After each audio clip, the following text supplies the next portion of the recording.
Okay, so see, we were studying about the dimensionality reduction. Okay, so where we will be reducing the number of dimensions or the attributes which are present in the data set. Okay, so now coming to one of the type of that is dimensionality reduction, that is the feature subset selection or feature selection. Okay, so that we will be studying in the next coming topic. So here it has been mentioned.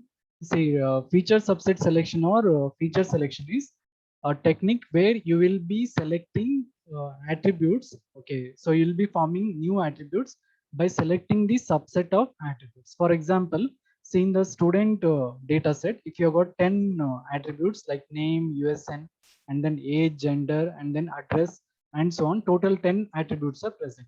So in those 10 attributes, you will be choosing only 3 or 4 attributes which are required for your data analysis, like name, USN, and then marks, and then I can choose the one more attribute like age. Okay, so for total 4 attributes I will be choosing. So this process of selection of subset of attributes or creation of subset of attributes from the old attributes, see, it is called as feature subset selection or feature selection. That is also one kind of, that is dimensionality reduction. Okay, that we'll be studying in the next topic. Now coming to the disadvantage of dimensionality. Okay, suppose if you have got a large dimensionality, so it is going to create a problem that is called as curse of dimensionality. Already I explained this many times in the previous topics. So curse of dimensionality is nothing but, see, as there is a large quantity of data, so the number of dimensions which are present in the data is also going to increase. See, if there are large number of dimensions, then they are going to take a more amount of space to store in the memory. So that is called as curse of dimensionality, which I explained in the first module. Okay, so here again, because of curse of dimensionality, see, we are facing some of the problems here in the data mining algorithms. So that we will be studying here. So this curse of dimensionality, see, it is the phenomenon, or see, it is kind of problem that many of the types of data analysis, see, it is going to become significantly harder as the dimensionality is going to increase. So you will be not be able to perform the data analysis task or data mining algorithms efficiently whenever the dimensionality of the data is going to increase. Obviously, if you have got a large dimensions in the data, then it will be taking more amount of time, and also, see, it will be very costly. Okay, so it will be consuming a large amount of storage. So at that time, see, you will not be able to perform the operations correctly here. So that problem, say, it is called as curse of dimensionality. Okay, so suppose if you got the that is the large dimensions here, then the data will be stored sparsely in the memory. So sparsely means, say, it will be stored in more number of locations.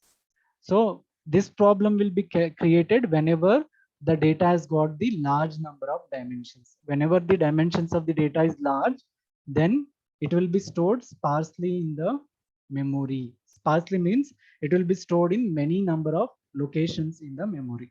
So it is going to create the problems for the classification and clustering. See, don't bother much now. This, what is this classification and clustering is. See, I will be explaining that in the coming modules. See, in case of classification, say, we will be assigning a class label to a group of objects. So for example, say in your class, I can create a group of objects as by choosing the students who fall under FCD, and then FC, and then second class, and then fail. So that is based on the marks I will be creating the clusters here. And after creating the clusters, I need to assign the class labels here, like FCD, FC, and then second class, and then third class, and then fail. So that class label assignment will be done by classification. So whenever the curse of dimensionality problem is present, so then we will not be able to create the models here, which will be correctly assigning the class label to group of objects. So this curse of dimensionality is also creating the problems for classification. So we will not be able to get the model, accurate model that will be able to assign the class label to the objects. So this problem has occurred because of curse of dimensionality. Okay, so what is this classification is? We will be studying that in the fourth and the fifth module, classification and clustering. Don't bother much now. So this curse of dimensionality problem, So it is creating the problems even for classification and clustering. So in case of classification, so we will not be able to create a model that is able to assign the class label to all the objects here. So this problem has arisen because of curse of dimensionality. This is in classification. In case of clustering, okay, so here, so whenever the data is sparse or if it is stored in many different locations, then the density and the distance between the points is also going to increase. See, in case of clustering, as I said, we will be grouping the objects here based on the distance or similarity. So if the objects are stored sparsely or in far places in the memory locations, then the distance and the density of the objects is going to increase. So you will not be able to form the meaningful clusters here. So this curse of dimensionality, it is also creating the problem for that is clustering. So in case of clustering, we need to form the group of objects here based on the distance and the density. Since because of curse of dimensionality, the objects are stored in many different locations in the distant spaces, we will not be able to create the meaningful clusters. So these are the disadvantages of the curse of dimensionality here. So it is going to reduce the accuracy of the classification, and also we will not be able to form the good clusters here. Okay. So now coming to the last thing, that is about the techniques which we have got for dimensionality reduction. See, we have got two techniques here. One is principal component analysis and second one is singular value decomposition. Okay. So these techniques, actually what they are going to do is, see the data which you have got in the high dimensions, see that data will be mapped to lower dimensions using linear algebra techniques. So you will be using the algebra techniques here in order to map the high dimensional data to low dimensional data in order to perform your data analysis task. Okay, so in that we have got two techniques here. One is principal component analysis and second one is singular value decomposition.